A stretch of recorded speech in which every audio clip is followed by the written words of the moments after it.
So, hello everybody. Good to see you and good to be here. So, who is involved in contemporary music? Is this all of you? Who's not? Okay, that's excellent. That's excellent. I would like to discuss the role of contemporary music in society as a tool for change.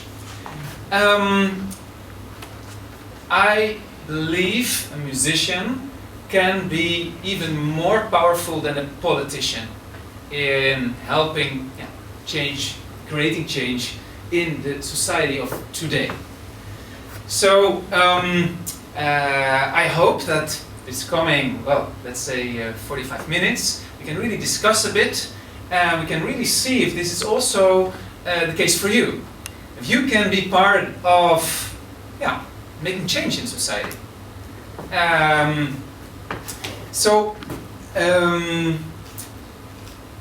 I would love to take you on a journey first with me, how I was looking to my profession, to my dream, and then to see if that is more universal than just myself.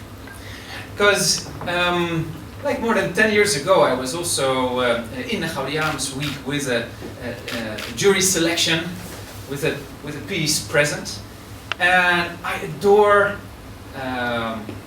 the research behind contemporary music. The fact that it's really diving into the essence of what means time, what means sound, what means aesthetics, what is beauty, and what's not, and what kind of storytelling can we create? What kind of new ways of storytelling can we create? So I started totally passionate about contemporary music. Now, like 10 years later, I made a big journey. I came to, actually a few months ago, I performed in the biggest dance event. And then I mean, it's called Sensation. It's in a football stadium, 50,000 people. I was there, doing something professional. I didn't expect that like 15 years ago. So, and I came to a lot of other places. I worked in Syria before the war started, in a gypsy ghetto in Slovakia. I traveled. I met the most wonderful musicians. Still, it was very, very coherent with my first dream, the love for music. So, the first moment when my my picture of my profession was, when I felt confused, when my picture was changed, was when I performed still on conservatory with a small group of musicians for an annual performance of the composer's class. We used to perform in a space that was kind of the size of this place, and also kind of the audience of this. Let's say 30 or 40 people. That was our usual way to present our work. And then for the annual concert, there was a special location, a large church.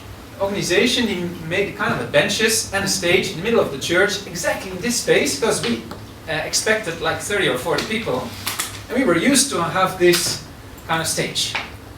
So there I was with my design that I made just behind my piano, behind my desk, and when I did like a rehearsal, of course, the sound was completely different than what I was used to. I mean, it sounds easy, is it? It's just a space that was so different, and I realized that the space defines the music. I can compose, I have some influence, but finally what is the experience of the audience? That's the space, that's where you are and how you are seated and what's your relation among you all. So I started to experiment with spaces. And when I removed chairs and I had another concert, I thought the audience should walk around and should experience the space in a different way. And I had a few chairs in the corner because halfway in this concert I wanted to create something very intimate with a few musicians in a corner, and I expected that if I start making music in the corner, people will then discover it and just sit down and experience something very small and delicate, and then the music should really use the whole space again. But that failed, because the audience came inside, they saw an empty space, and in the corner they saw a few chairs. So everyone sit down in the chairs. The music started far away, and they just were a bit looking, because they thought, I'm expected to sit on a chair, because that's what a concert is about. So I realized that I should not just use the space, I should also design the behavior of the audience. And then I had some ideas. Because suddenly it feels like, okay, you can do even more than create music. And I got excited, you know. So I was talking to the director of a concert hall. I could make a concert there, and I asked them, can I put the audience on stage instead of on the seats? And can I blindfold them? And well, if you're blindfolded, how can you find your way, you know? Because I wanted to blindfold them somewhere, not that they didn't really know where they were going, so they should walk to their places. And how can you do that if you cannot see? So how can you feel where you're going? So can we remove the shoes and the socks, make sure they can feel really like a path, how they can go? The director said, well, you can do it, but first you should ask permission, and you should expect like maybe half of the audience not to want somebody removing your shoes. You know, it's pretty intimate. So we did it, we asked everyone's permission, nobody refused. So I had already, the first insight was about the space that defines the music. The second, that you really should take charge of the way the audience behaves. And the second was that the audience is willing to really interact and participate with you. So that made the tasks that I had, the responsibilities as a designer, really big. And of course, at that moment my teacher started warning me, already before actually, like, will you still make good notes? Will you write the right notes? Because that's what the profession is about, you know?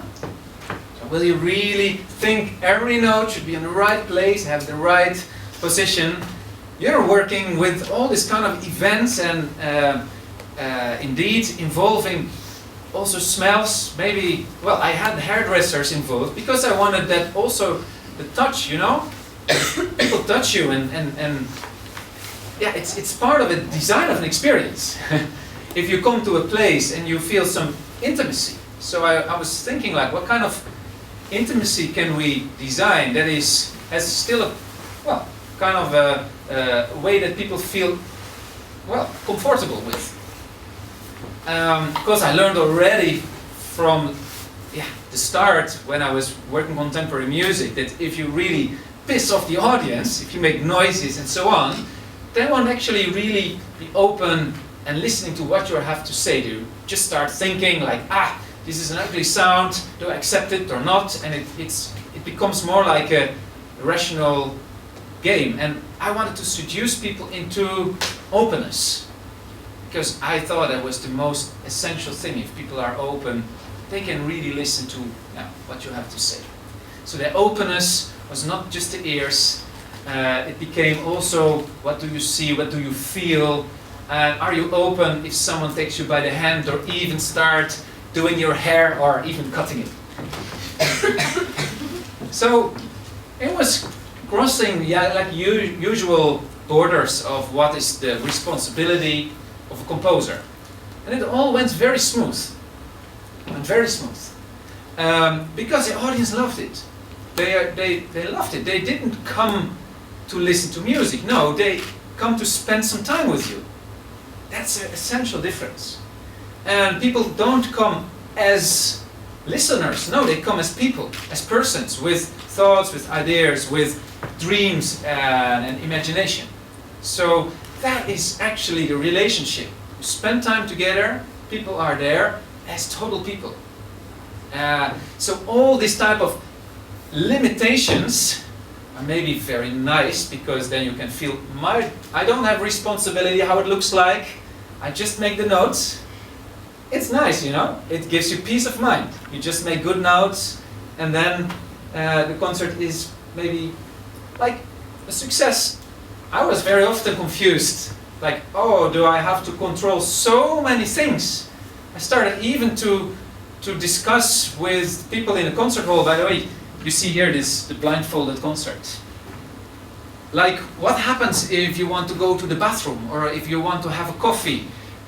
All this kind of secondary things that are usually just taken for granted, or how people buy tickets, can all become part of the experience of, well, story. Well, with this in mind, I started traveling. I felt myself not just a professional of music, but more a professional of connecting.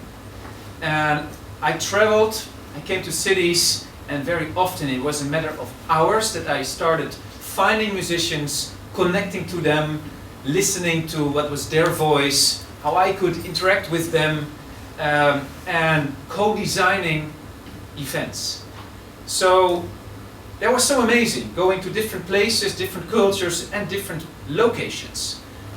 Being in a old market hall in Bratislava is totally different from a concert hall, because the concert hall looks the same everywhere, but the market hall is so different.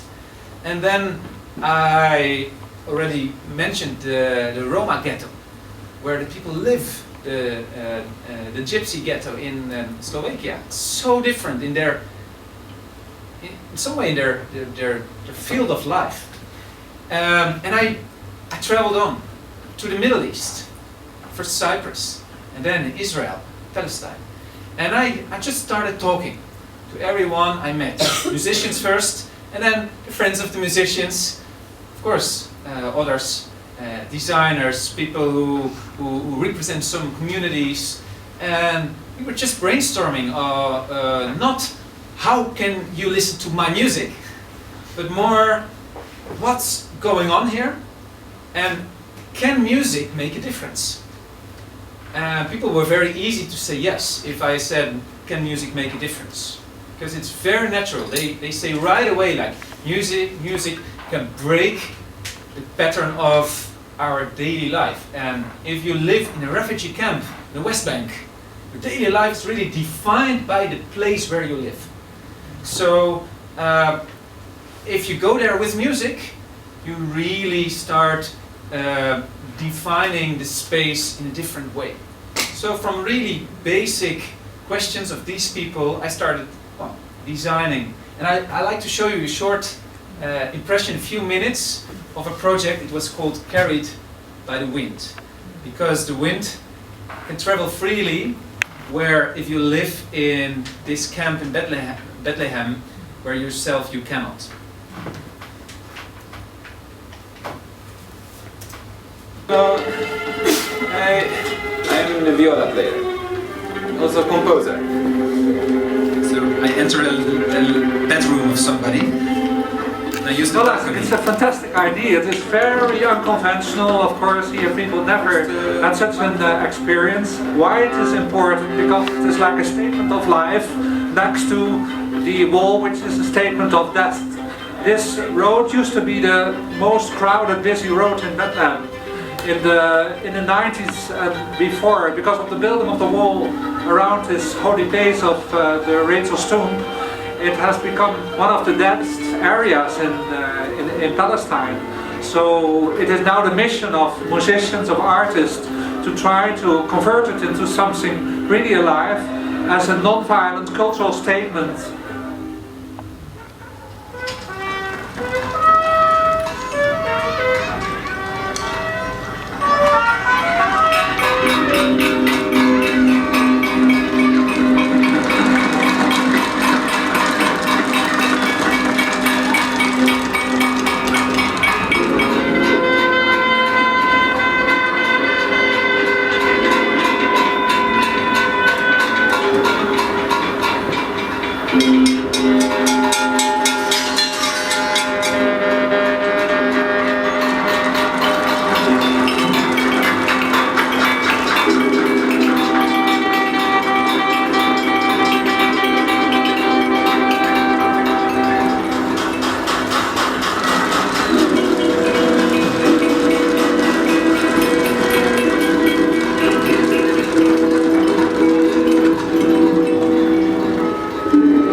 expresses what you feel in your heart. It makes you feel that you're really a human being. With the music, this program that we made, we can communicate it with them, even of the power of the Israeli soldiers, you know, they can forbid us or stop us. The big problem is miscommunication. I don't know a lot of things about the Israeli, and at the same time, the Israelis don't know anything about me. They say that security for them not to go to Palestine do problems for them, but the security not to put the wars and to negotiations for the peace. How can we do negotiations with our neighbors if there is war cut us like this?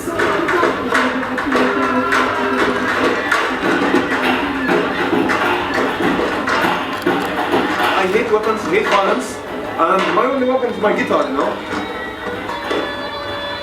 It is symbolic, it gives us hope. It means if I heard music from there and the music and both of the music talk together, it means when one day it will come also to talk with each other.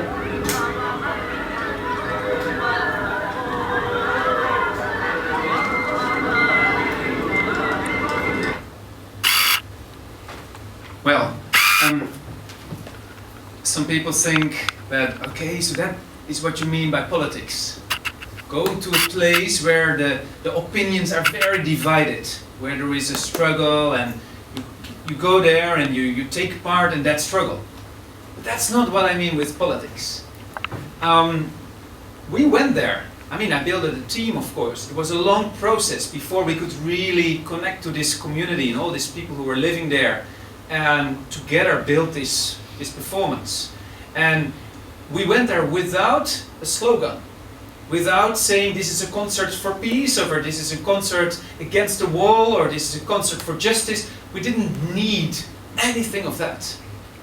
I just came there, and actually, when I first came there, I was talking that way. And then I felt this is not going to work. Because people said, okay, if you're one of those people from outside who come to lecture us about peace, come to tell us what we should do, then, well, there might be some people very interested, but they need to be paid, because they are these professional peace workers, you know? Okay, anyway, that was, when I came there, it was a hard time, but I discovered if I start talking about music, and I didn't tell what I was there to bring to them, but I actually explained what I was going to take from them. I said, I love the music, I'm curious to hear more, to learn more, what's going on here, and what kind of musicians do you have? Everyone was so excited to share their melodies, their stories, their music, and in essence, their whole personality. So that made it possible to really connect to the people and build something together. So there was not really a meaning that I could just say or just tell. Of course, in this kind of film, we try to explain a bit what we do, because it's a 10-minute film that should talk to anyone from far away. But the event was more than an hour. It was just sounds and things happening, songs, and the audience didn't know why. But they didn't need to know. Everyone was so excited, and they could really define meaning. After the concert, a lot of people came to me and explained why this was important and what it meant. So I felt humble. I felt that actually, at that moment, I gave up being the composer, being the author. There's never been a piece of music published called Carried by the Wind, which says composed by Merlijn Twaalfhoven. It will not. For me, that doesn't make sense. So, I think it's an assumption, majority of you spend more than 10 years dedicated to modern music. Who did? Who thinks he's more than 10 years of his life into dedication for modern music? Can I see some hands? Yeah, good. But to those of you, I want to say not a second was wasted. Not a second. And at the same moment, I think if you just continue creating concerts or creating pieces of music, some way it is a waste. I mean, it was not wasted because to dedicate yourself to music is the most beautiful work. It's doing research about time, about beauty, doing research about sound. That's really lovely. It's like making this kind of, you know, like this Swiss pocket knife with all these great tools. You say, oh, I've got this tool and that tool, I can do this, I can do that. I know how to deal with great musicians, I know their techniques, I know how to deal with time and attention and all these things that you learn if you're professionally working with contemporary music. I see it as preparation, as something that you have, and then there is a big question, what will you do with it? Will you just be very happy to have a beautiful Swiss pocket knife? You say, this is what I can do and I'm so good in it. Or will you actually go on a journey and start using that? And the tragedy with it, actually the metaphor doesn't work because a great pocket knife you can sell. But if you design great pieces of music that work very well in a small concert hall for a small audience, it's not something that you can just sell away, you know, it's you're only polishing your own knife, which you will never give away. So finally it's just the beauty of the knife, and I think it's much more that we can do. It's about beauty of much bigger things. That's life itself. And so if you go on that journey and you ask yourself the question like, how can my music impact others, then the first essence is, what can I share? Because normally a composer, I mean in the classical sense, shares the composition, you know? It's something you make, you bring to the publisher or you publish yourself, that's sharing. And someone can just buy it or get it for free and kind of use it. But then you share like a very limited result of a very beautiful and dedicated journey, which is your research. Your research into beauty, into time, into sound. That research, can't we also share that? Can we really think of our profession as being a guide also for others to be aware of the beauty of music or sound or just the things that you do professionally? Can you also translate that to others? Of course, a professional is different from just somebody who has not done 10,000 hours or 10 years of dedication to that field. Somebody who's maybe new.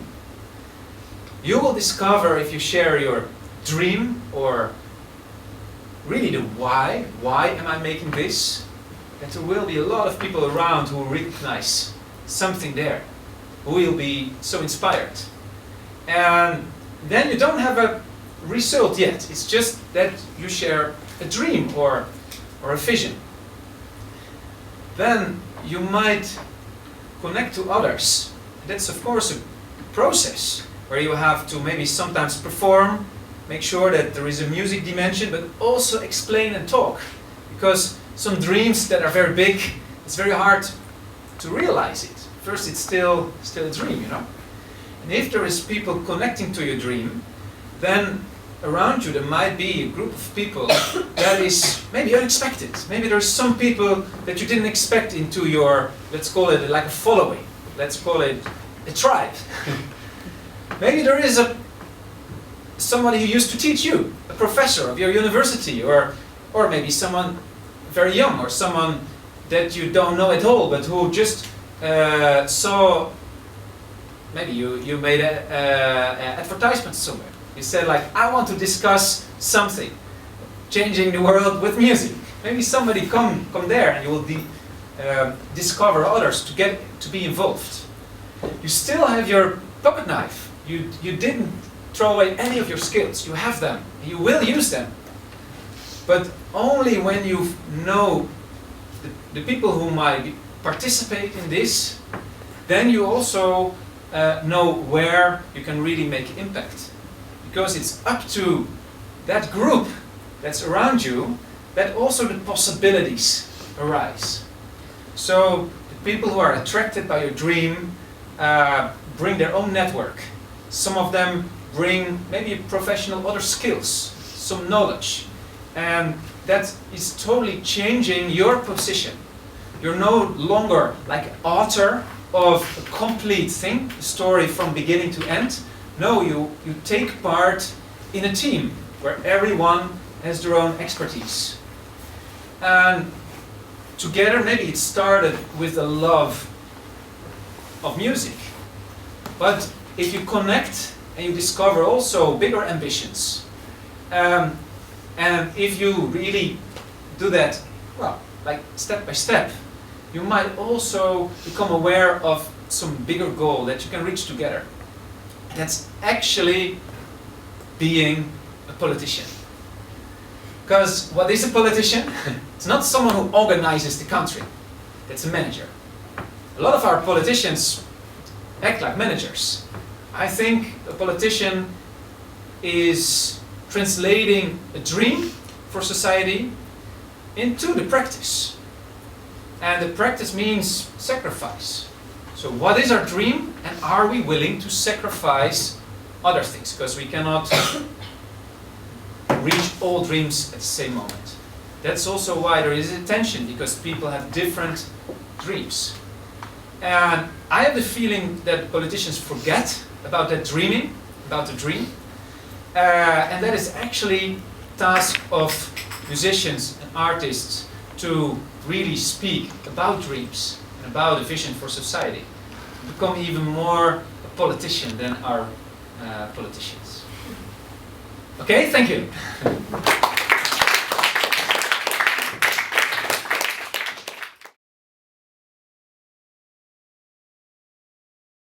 I mean, I hope this was not about the fact that we waste our time in a concert hall. Not at all. I still, until today, I love the time in a concert hall where the doors are closed, the phones are off, and we experience attention. It's so valuable. One of the most valuable things in life, you know, the fact that people spend time and have attention to something. So that is a great, great place. People are open. You can reach them. The problem is when the same people come to the same kind of places, and when the story also starts repeating itself. And then you need, of course, to find a dynamic between inside, intimate, and outside, which is exploring. And I think any scientist also knows that type of balance between doing research, going in the field, connecting to the real world, and also going back and really looking into the discovery. So what does it mean, and how can we, what can we do with these results? And actually, if you go to the outside world, you see a barrier that can be very literal in Palestine, or it can be among people in a public space, just in your own city. There is visible and invisible barriers. So once you start seeing them or perceiving them, that can be a start point also to design ways to break them. And I think just musicians cannot just break barriers. You really need a team of a very diverse team to design such an action.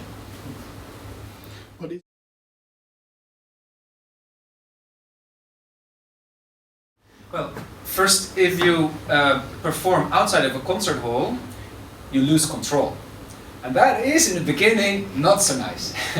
You get very frustrated, because, I mean, it started when I was performing outside in an airplane, really going totally in the middle of my music, it came very, very low. But then one of the trombone players just had a funky idea to imitate. It was not in the score, but it made just a connection, and the audience thought that was totally, it all fit together, you know? So when you lose control, you experience the fact that you get a lot in return, a lot of interaction. The musicians act different when they're not on the stage. If you don't have time to really rehearse, like on spaces like you just have seen, people feel more free to improvise. If the audience is not just told like you have to sit here and then make applause when I do this, then they also feel more free. So you gain a lot by losing control. And that is a form of empowerment. But it's also confusing. So you really also need to build your expertise in this field of dealing with the unknown and not designing everything perfect. And when you go back to the concert hall, like sometimes I have the opportunity to create a piece for great musicians in a concert hall, I love to not be in control, also in concert hall, to give them things to choose or ways to interact, to create a kind of chaos, but inside a concert hall. So it feeds both ways. But that triggers opposition of the orchestral musicians, probably. This is the liberation of the orchestral musician. And do they realize that themselves? I have had experiences where the musicians of an orchestra kind of refuse to play my music because I asked them to behave like soloists and chamber music players. And even they told me I am a soloist or a chamber music player, but now I am an orchestra musician. So they even refused because they were in the setting of an orchestra to really feel more free. But that was just a few first steps, and I found ways, of course, and that's all about listening, to talk with the musicians first and not just come, this is my plan, this is how we're going to do it. I mean, that was still my piece with my name all over it. So that was,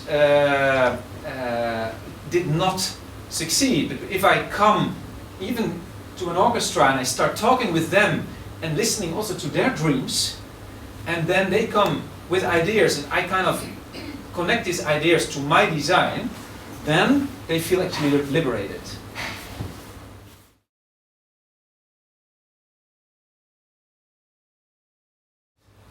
First of all, I never throw my Swiss pocket knife away. So I'm still convinced that the research that we do that go into the essence of sound, the essence of how we use the space and the time, that is a great use for me to apply in its design process. And I find that if people really use, for example, this event as an open stage, and one by one they can take the microphone and say, I know a rap, and they do the rap, or I know a song, and they do the song, that fits into a certain groove, a certain pattern of the audience, of their expectation. They will say like, nice, a performance. And then we have to label it, what kind of performance, why do we make the performance, and people really are so comfortable in a pattern. So I want to break the pattern, and I use, of course, all kind of tools that I learned in my way to design music to kind of break the expectation, and also just the simple music form, the form that people play together and perform a song the way it should be. So I love to break that kind of setting. And also, I feel responsible to do that because others already do a great job in organizing a great festival. Even on these places, that you have great festivals or performances or whatever. So it's also a matter of to look where I can make a difference. And then about authorship, of course, I make sure that I use my name. I go myself to places. It's not that I deny my role. It's just that I'm not the author.